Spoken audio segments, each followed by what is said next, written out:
Bonjour et bienvenue sur le podcast des Chroniques de l'éveil. Je m'appelle Julie Michaud et je t'accompagne à bousculer ta conscience, mais surtout à mettre en lumière ce qui bloque tes mécanismes internes. Ça veut dire quoi? Ça veut dire qu'ensemble, on va explorer par rapport à ce que tu ressens en ce moment.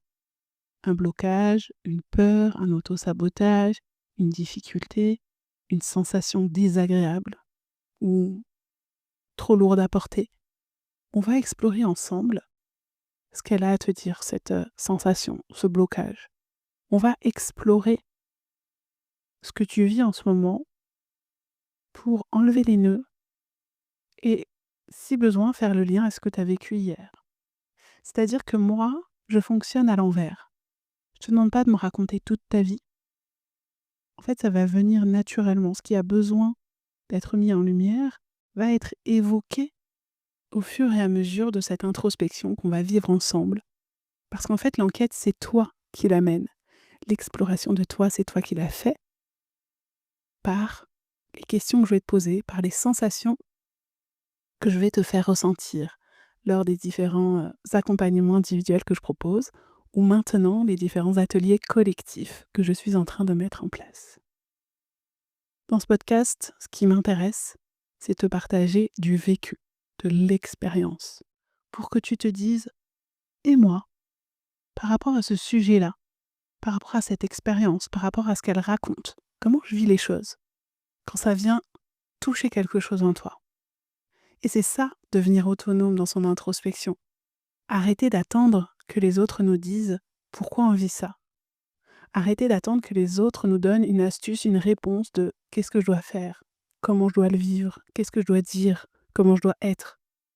L'autre jour, j'étais dans un salon du bien-être et je discutais avec une dame qui a plus 70 ans que 30 ans, donc elle a l'habitude d'accompagner des gens depuis longtemps. Et elle me dit aujourd'hui, les gens ils veulent le résultat tout de suite.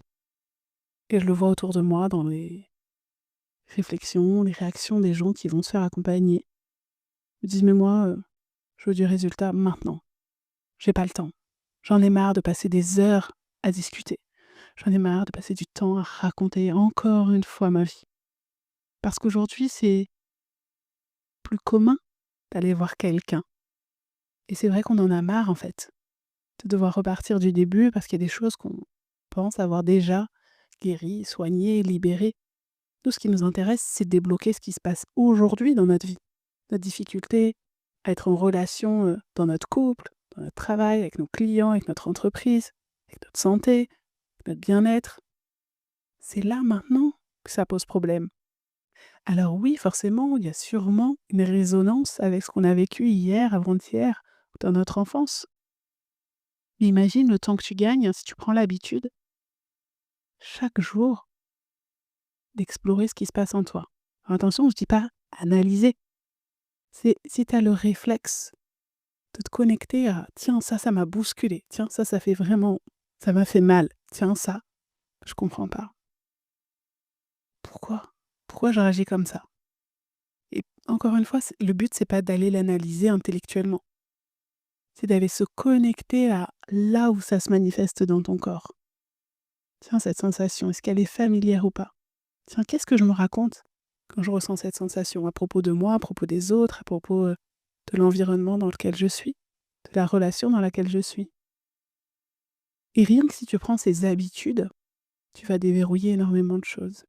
Donc aujourd'hui, je vais te raconter la suite de l'épisode précédent où je t'ai parlé d'être audacieuse. Parce que ce qui m'intéresse, c'est d'amener du concret, pas que de la théorie. Parce que finalement, la théorie, d'un d'un psy à l'autre, d'un philosophe à l'autre, elle va être différente, d'une religion à l'autre. Et parfois, elles se contredisent, parfois elles disent tout le monde dit la même chose. Mais en fait, ce qui est important, c'est comment toi, tu as vécu les choses. Et donc comment moi, j'ai vécu cette assurance de réussir à un moment donné d'être, pour moi, comme je le disais, audacieuse, donc d'oser faire quelque chose que je n'aurais jamais osé faire avant et d'oser le vivre en me sentant sereine. C'était surtout ça. Et après, qu'est-ce qui s'est passé? Eh bien, comme c'était quelque chose d'inhabituel, Mon système de survie, il était en alerte, en vigilance, pour me montrer, pour aller voir tout ce qui pourrait me montrer que je n'aurais pas dû faire ça. Ce qui fait que quand il y a eu des signes, des retours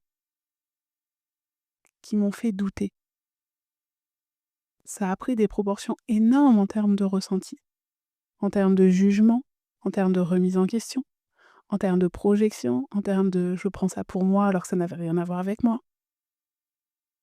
Et j'explique ça pour te montrer que c'est humain. Quand tu oses faire quelque chose d'inconnu, entreprendre quelque chose d'inconnu, que tu n'avais pas l'habitude de faire, une réaction différente, tu réponds à la situation d'une façon différente. Si tu n'es pas en capacité d'observer que, après, ton mental va aller chercher, mettre le focus sur tout ce qui te montre que tu n'aurais pas dû le faire, que c'est une réaction de survie, que c'est un état passager, eh bien tu peux remettre toute ta vie en question, toutes tes décisions, toutes tes relations. Parce que tu vas être dans l'analyse de l'autre aurait dû faire ci, aurait dû faire ça, et moi aussi. Et c'est là que tu te victimises. C'est là que tu te dévalorises. C'est là que tu te sens nul. Et en fait, voir que, bah ouais, mon système de survie, paf, il s'est allumé. À tous les signes qui ont montré que j'aurais peut-être pas dû, que je suis allée trop loin, que ça me ressemble pas, que j'aurais mieux fait de rester comme avant. Avec cette identité que j'ai eue pendant un moment de femme introvertie qui doit rien dire, qui doit rester dans son coin, etc. En fait, c'est juste mon cerveau qui se raconte des histoires et mon corps qui vit avec toutes les sensations qui se sont réveillées comme quand j'étais petite et qu'on me faisait comprendre que j'avais pas le droit de parler, pas le droit de m'exprimer ou pas le droit de dire ce que je ressentais. Parce qu'à l'époque, on vivait dans une société où les enfants n'avaient pas leur mot à dire, ne devaient pas exprimer leurs émotions, devaient rester bien sages à jouer dans leur coin. Et donc, en portant ces conditionnements de toute une génération, de toute une éducation, forcément mon corps il est habitué à une certaine réaction. Donc quand j'ose faire quelque chose de différent, bah, dès qu'il y a le moindre petit signe qui peut montrer que je me suis trompée, que j'aurais pas dû faire ça, le corps l'a ressenti. Le fait de comprendre que c'est une réaction de survie me permet d'accueillir complètement ce que je ressens. Alors oui, ça a été inconfortable. Et j'ai pu voir toutes les émotions qui sont venues avec. J'ai pu voir tout ce que je me racontais à propos de ça, ce que je ressentais, etc. Qu'est-ce que j'ai fait? C'est que j'ai exprimé. J'ai exprimé que ça avait été compliqué pour moi. J'ai pris de la distance quand c'était nécessaire. Et c'est là que l'on répond de façon appropriée. C'est-à-dire que si la colère est nécessaire, parce qu'elle vient toucher nos valeurs, notre respect, etc., on peut être en colère. Ça peut être adapté. Si on sent que la réponse adaptée, c'est plutôt le silence et le retrait, eh bien effectivement, on ne va pas nourrir le conflit, le litige. On va calmer les choses. Et en fait, c'est là qu'on devient maître de notre vie. C'est pas en arrêtant de réagir aux choses, c'est en répondant de façon appropriée. Donc si toi aussi, en ce moment, ou dernièrement, tu as osé faire quelque chose que tu ne fais pas d'habitude, dire quelque chose, révéler quelque chose, incarner quelque chose, et que ça te fait peur, parce que tu changes de fonctionnement, tu changes de comportement, tu changes d'attitude, de posture par rapport à quelque chose, et que ce changement, il est juste pour toi. Tu l'incarnes pleinement. Prépare-toi à ce que ton système de survie vienne te rappeler que peut-être que tu n'aurais pas dû. Parce qu'il a peur de mourir, parce qu'il a peur de ressentir ce que tu ressentais quand tu étais petit ou jeune adulte et que tu as vécu différentes choses. Et simplement observe, accueille, respecte. Je le redis, observe, accueille, respecte. Tu te sens nul? T'as honte? Tu as peur que l'autre te juge. Tu as peur de faire du mal à l'autre parce que tu réussis et que l'autre se sente dévalorisé. Tu as peur que l'autre te manipule parce que tu as mis en lumière une de ses incompétences, un dysfonctionnement dans sa pratique. Ne prends pas les choses pour toi, mais observe simplement ce qui se joue en toi. Et c'est de là que tu vas grandir, dans le sens élever ta conscience, agir différemment. Et en fait, ce qui est très rigolo, c'est que même si toi, forcément, ça vient te toucher, parce que tu t'es dépassé, tu as incarné quelque chose qui était juste pour toi, tu te rends compte que derrière, les gens ne comprennent pas forcément. En fait, vu que ton action, ta motivation, ce que tu as fait était dirigé par quelque chose qui te tenait à cœur et qui était juste, qui était connecté à ton humanité, ou qui était là pour défendre les droits d'autres personnes, etc.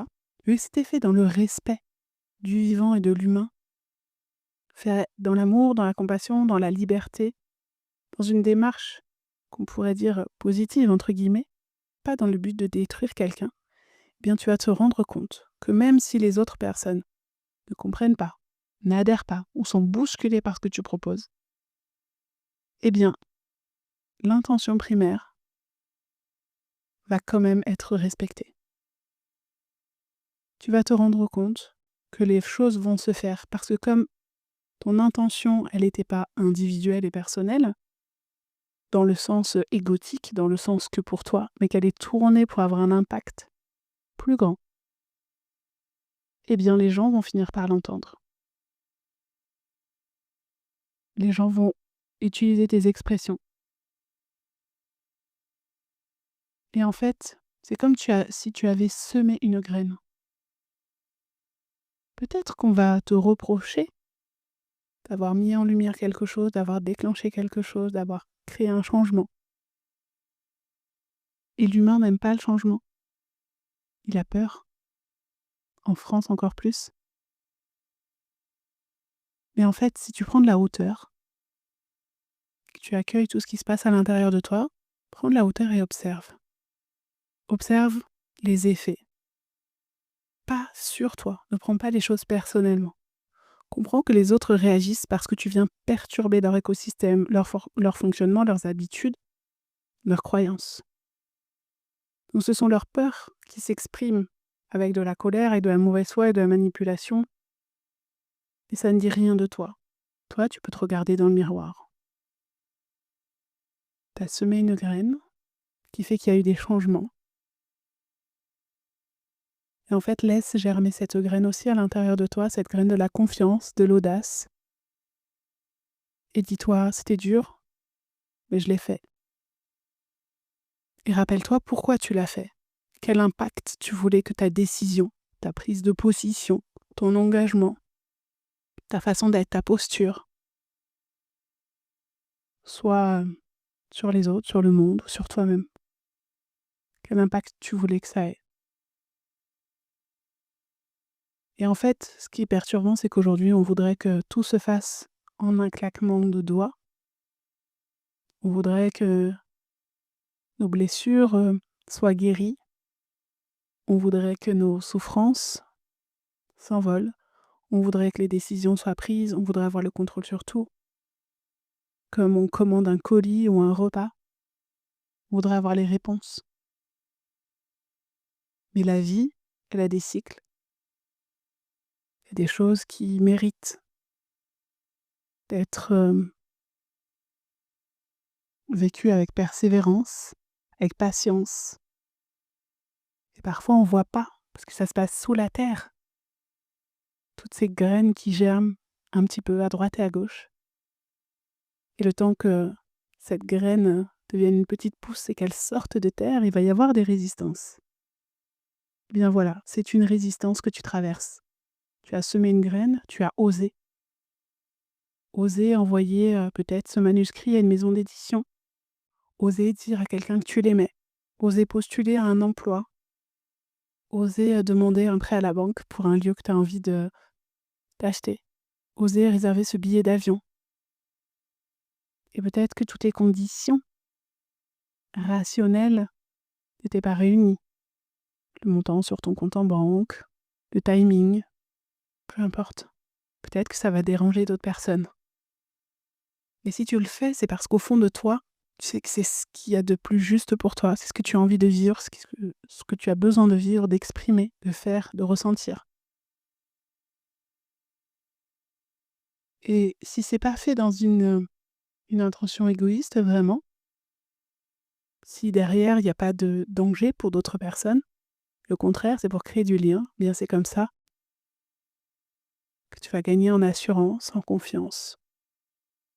Alors, au lieu de perdre du temps à remettre en question ce que tu as fait, comment tu aurais dû le faire mieux, le dire autrement, au lieu de te juger, de juger les autres, observe. Observe juste ce que cette graine que tu as osé semer est en train de faire fleurir à l'intérieur de toi, autour de toi, et ressens de la gratitude, de la fierté d'avoir osé. Peut-être que tu n'aurais jamais osé faire ça il y a encore quelques mois. Et reconnecte-toi à cette bienveillance qui est à l'intérieur de toi. Ne doute pas de toi, ne doute pas de tes intentions. C'est pas parce que tu es entouré de personnes mal intentionnées, c'est pas parce que les personnes autour de toi ont mal réagi, projettent des choses sur toi. Ne va surtout pas t'identifier à ce qu'elles laissent entendre de toi. Et prends tes responsabilités pour adapter dès maintenant ta façon de parler, ta façon d'être, ta posture. Parce que le but, c'est encore une fois de ne pas blesser les autres. Et reconnecte-toi à ton intention profonde. Et accueille. Accueille d'avoir peut-être été maladroit, maladroite. Accueille de peut-être avoir été tranchant dans tes mots, dans tes prises de décision. Accueille le fait que peut-être que le fait d'aller vite, de prendre le temps, ça puisse perturber les autres. Leurs codes, tes habitudes, leurs normes. Et plus tu vas te connaître, te comprendre, savoir où tu veux aller, plus tu vas t'autoriser à t'abandonner, à lâcher prise, pour être au contact et en lien de ce que tu es, de ce que tu ressens, de ce que tu désires, plus tu pourras être en lien avec les autres avec confiance. Si tu as besoin de mettre en lumière ce blocage, cet auto-sabotage, cette complication que tu as dans tes relations, dans tes projets, je serais ravie vraiment de t'accompagner en présentiel à Carpentras ou à distance. Je suis en train de mettre en place aussi de nouveaux ateliers, plutôt en présentiel pour le moment, des moments d'échange qui nous permettent de nous rendre compte qu'en tant qu'être humain, nous sommes tous différents, mais nous partageons des sensations, des peurs, des doutes communes. Et c'est l'objectif, l'intention de ce podcast, c'est de te rendre compte que, en tant qu'être humain, en tant qu'être vivant, c'est normal. C'est normal de douter. C'est normal de passer d'un état où tu es serein, super sûr de toi, fier de toi, à un état où tu doutes. Parce que tu as un système de survie qui joue tout le temps avec ça, qui a peur du nouveau, qui a peur de l'inconnu. Et que parfois, il faut des ajustements. Donc si tu fais preuve d'audace et que c'est pas quelque chose que tu as l'habitude de faire de façon consciente, parce que tu t'es défini avec une identité de celle qui répond toujours à ce qu'on attend d'elle, qui vit à travers les autres, qui veut pas déranger, qui veut correspondre à ce qui est bien, à ce qui est écrit, aux règles, au règlement. Là forcément, ton système de survie, il va venir te bousculer. Parce que ton identité, ta posture, ton attitude change. Tes habitudes évoluent. Et si tu les accompagnes pas, et que tu restes assise sur le siège arrière en train de regarder, tiens, la nouvelle version de toi, qu'est-ce qu'elle fait, et que tu la juges, et que tu l'attends en tournant, bah, à chaque fois que tu vas oser faire quelque chose, tu ne vas voir que ce qui te montre que tu n'aurais pas dû.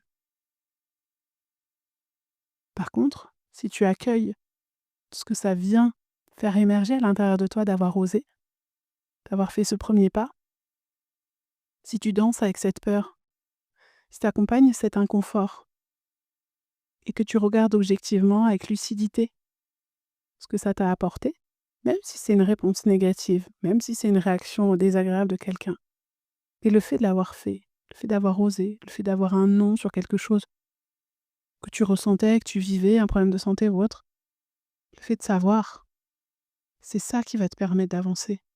Même si c'est dur, même si c'est inconfortable, même si ça répond pas à tes croyances, ça va t'inviter à changer ta paire de lunettes. Et avec ce podcast, avec mes accompagnements, c'est ce que je te propose. D'utiliser ma paire de lunettes qui permet de se mettre à la place des différentes personnes. Qui va aller voir ce qui bloque dans le fonctionnement, dans ces fameux mécanismes, ces petits trous à l'intérieur de toi, là où ça bloque pour enlever le blocage et arrêter de juger, analyser, commenter, comparer ta personnalité, ton compte en banque, ton style de vie, ta situation familiale, ta situation amoureuse. On s'en fiche de ça. La seule chose qui compte, c'est de faire en sorte que ce que tu vis et ce que tu ressens soit le plus juste pour toi et te permette d'avancer sur le chemin que tu désires emprunter dans cette vie.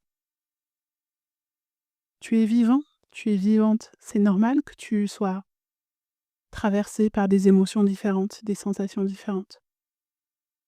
Et nous vivons tous ensemble, nous avons besoin des autres pour avancer. Donc nous sommes tous dirigés par notre système de survie, par notre mental. Donc aujourd'hui, moi ce qui me tient à cœur, c'est de t'apprendre à explorer ce qui se joue en toi et dans tes relations pour ressentir cette compassion et cette tendresse vis-à-vis de toi, vis-à-vis des autres. Que l'on puisse tous faire preuve de nuance quand on fait face aux réactions, au silence, à la colère de quelqu'un d'autre, comme à la sienne. Qu'on comprenne que tout ne tourne pas autour de nous et que parfois, effectivement, on peut appuyer nous aussi sur un bouton qui fait mal chez quelqu'un d'autre. Que ça lui appartient. Donc, le problème, c'est pas est-ce que je suis ou est-ce que je devrais être plus audacieuse? Est-ce que je devrais plus oser? C'est quelle est ma relation à l'audace? Quelle est ma relation au fait d'oser faire quelque chose qui me fait peur? Quelle est ma relation, c'est-à-dire qu'est-ce que je me raconte à propos de moi? Comment je me perçois? Qu'est-ce que je ressens quand j'ose? Quand j'ose démarcher quelqu'un, quand j'ose démarcher des clients, quand j'ose dire à quelqu'un que je l'aime, quand j'ose dire à quelqu'un qu'il a dépassé les limites, quand j'ose dire à quelqu'un qui me manque, quand j'ose dire stop, quand j'ose poser un cadre, quand j'accompagne mon enfant, quand je lui dis ce que je ressens, quand j'ai une conversation à cœur ouvert avec quelqu'un qui est important pour moi, quand je choisis de ne pas le faire, quand quelqu'un est silencieux avec moi depuis trop longtemps, que je vais voir à l'intérieur de moi pourquoi c'est compliqué pour moi. Mais avoir cette distance, de me dire que peut-être que cette personne qui est silencieuse, c'est parce qu'elle ne sait pas comment recevoir ma souffrance. Peut-être qu'elle aussi, elle traverse quelque chose d'autre. Peut-être qu'elle a peur d'être maladroite. Peut-être qu'elle est inquiète pour moi. Peut-être qu'elle ne sait pas ce que je ressens et qu'elle ne sait pas comment faire. Tout ne dépend pas que de nous. Alors, vivre l'introspection en allant observer ce qui se joue en nous, au quotidien, ça permet de réajuster, de prendre nos responsabilités. Le but, c'est pas de travailler sur nous en analysant tout ce que l'on a vécu, en refaisant l'histoire en fonction de l'état émotionnel dans lequel on est, parce qu'on est forcément influencé. Plus on va se détacher des attentes vis-à-vis de soi, vis-à-vis des autres, vis-à-vis de ce qu'on entreprend. Là, je parle de l'audace, mais se détacher aussi des enjeux, être audacieuse, où on sera impacté, parce qu'on ne sera pas à l'affût de ce qui prouve qu'on a eu raison ou tort d'être sur ce chemin de l'audace. Parce que sinon, le prix à payer peut être très fort. Et au lieu de voir ce que ça a permis, toutes ces graines qu'on a semées, on va voir tout ce qui n'a pas fonctionné. On va voir tout ce qui nous prouve qu'on n'aurait pas dû le faire. Et c'est pour ça souvent qu'il y a des projets qui sont avortés, qui sont arrêtés en cours de route. Et le mot avorté, ça nous montre à quel point on arrête le mouvement, on arrête la vie de ce projet-là. Parce que parfois, on ne va mettre notre focus et notre attention que sur ce qui justifie qu'on a tort de le faire. Et c'est subjectif parce qu'on le regarde avec notre état émotionnel et pas forcément avec du factuel. Donc utilise ton mental pour tout ce qui est matériel, la mise en place des choses, la mise en action, la prise de décision. Et utilise ton intuition, ta connexion à toi, pour être au contact de ce qui est juste pour toi, pour prendre soin dans la compassion, la tendresse, l'amour, de ce qui te traverse, qui te bouscule. Et accueille aussi cette idée que tu ne sais peut-être pas pourquoi. Tu n'as pas besoin de mettre de mots. Et c'est difficile, tu verras, plus tu vas être au contact de tes ressentis, plus ça va être difficile de mettre des mots dessus. Mais tu n'as pas besoin des mots, puisque ça se passe entre toi et toi-même. Tu es la meilleure personne pour savoir ce qui se passe. Pour le vivre simplement avec des sensations. Et peut-être que cette sensation que tu vas ressentir vis-à-vis de toi, c'est de la tendresse, alors que quelqu'un d'autre dirait que c'est de l'amour de soi. Quelqu'un d'autre dirait que c'est de l'estime. Peut-être que quelqu'un d'autre dirait que c'est la confiance en soi. Parce que ce que tu touches à ce moment-là ne t'appartient qu'à toi. Tu le ressens avec tes propres filtres. Donc arrête de chercher les réponses ailleurs. Arrête d'attendre du résultat tout de suite. Parce qu'en fait, quand tu fais ça, tu ne le vois pas, le résultat, même s'il est là. Parce qu'en fait, tu te mets en tête qu'il est possible qu'il y ait un mauvais résultat ou qu'il n'y ait pas de résultat. Donc, quand tu fais quelque chose qui te demande de te dépasser, comme avoir l'audace de t'exprimer devant des gens, de porter la parole d'autres personnes, d'incarner tes idées, de t'engager sur des sujets délicats, dans ce monde très délicat où tout n'est qu'extrême, observe les graines qui sont semées à l'intérieur de toi, en termes de sensations, de confiance, même de peur. Mais ne mets pas le focus sur ce qui prouve que tu n'aurais pas dû le faire. Parce que si tu le fais aujourd'hui, si tu t'engages, c'est avec ton cœur, avec ton moteur, avec tes valeurs. Donc c'est que c'est juste. Et qu'il y aura forcément un impact. Même si c'est qu'auprès d'une seule personne. Même si c'est qu'un tout petit réajustement d'un fonctionnement. Tu auras été entendu. C'est peut-être le premier pas pour d'autres changements. Et c'est là où tu peux te faire confiance. Pour te faire confiance, il faut que tu sois connecté à ton corps et que tu la sentes dans ton corps, cette confiance, cette assurance. Ne laisse pas les autres et cette peur qui envahit notre pays, notre monde en ce moment, les médias, les réseaux sociaux. Ne te laisse pas ronger par ça. Ça ne vient rien dire de toi. Connecte-toi à tes propres peurs et apprends à discuter avec elles. Si tu ne sais pas faire, contacte-moi. Je t'apprendrai à te guider pour apprendre à vivre avec ton histoire, tes traumas, tes blessures, tes peurs, tes doutes, tes autosabotages. Et tu verras que après la séance, tu te sentiras beaucoup plus légère. Je te remercie pour ton écoute et je te dis à très vite pour un nouvel épisode.